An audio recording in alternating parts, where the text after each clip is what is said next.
This is to provide a brief tutorial on how to enter a diagnosis as part of a client's behavioral health assessment. So the first example that I'm going to show you here is how to enter a diagnosis if this is an intake.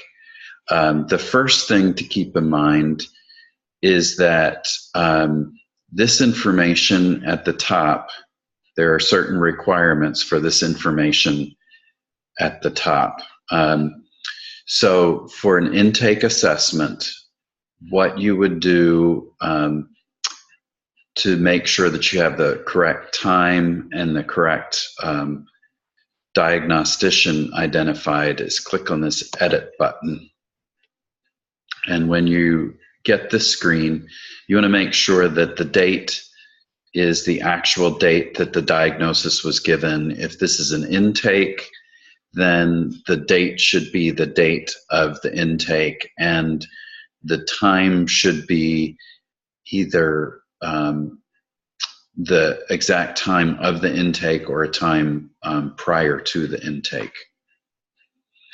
For an intake assessment, rather than using your name as the diagnostician, you will select Assessor Georgia Hope. This is related to data that's tracked in CareLogic, and so just make sure that for an intake assessment you choose Assessor Georgia Hope and that you have the date of the assessment selected up in the top. If you're entering this information after the fact, after you've completed the assessment, it's important to pay attention to that date and time, and then hit submit. And then to actually add the diagnosis, of course, you're going to click on this add button.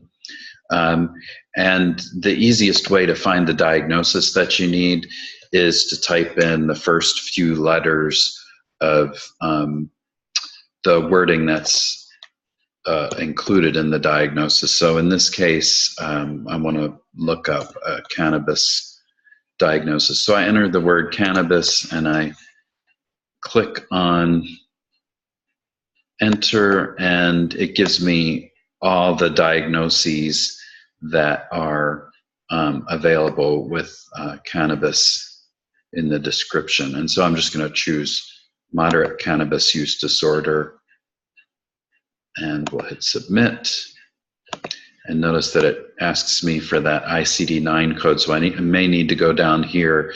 If there's not a directly corresponding ICD-9 code, what you'll do is go down, select whatever is the most appropriate to this client. So in this case, I'll just use unspecified use, and I'll hit submit.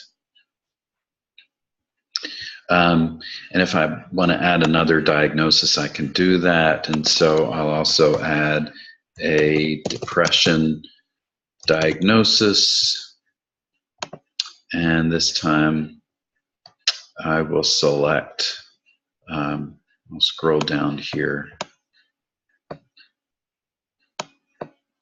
and select moderate major depressive disorder single episode, and we'll hit submit.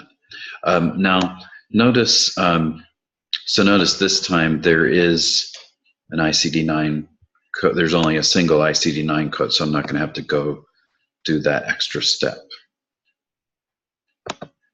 And so then I click submit. That's how you enter a diagnosis for an intake assessment. Of course, you hit submit, and your diagnosis is entered in.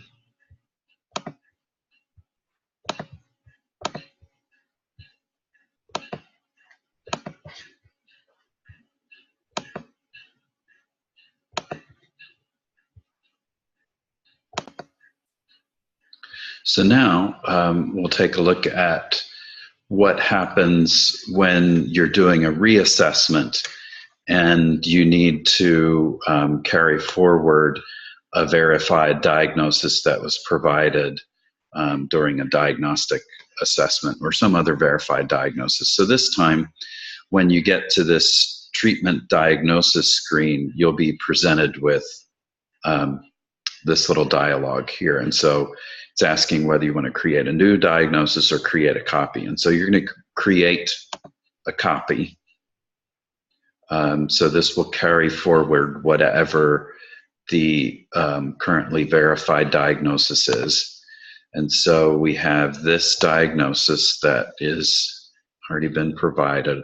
Sometimes you'll see a list. You'll want to select the most recent diagnosis that was provided by a diagnostician who is capable of providing a verified diagnosis. So basically, that's any fully licensed clinician or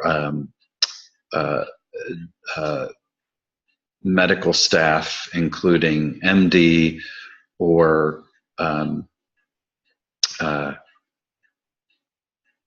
nurse practitioner.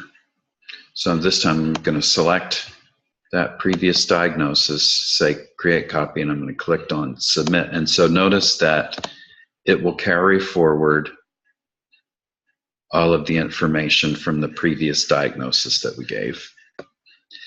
I will need to go here and click on edit, and again select the appropriate date. So I want to make sure that the date is the date of the previous diagnosis. So let's say I gave this diagnosis at the beginning of March, on March the 2nd. And the official diagnostician, now in this case, I'm just going to select my own name, but say if this was given by our nurse practitioner, Brandy Kelly, we can go down here and select her name, and we'll click on submit. And so notice then that it updates the date of the diagnosis as well as the name of the diagnostician. And that's what you want to do anytime you add a diagnosis as part of a behavioral health reassessment. And so that's the end of that tutorial. If you have any questions about adding a diagnosis, please feel free to email me, dbaker@gahope.org, and I will answer those as I get them. Thanks.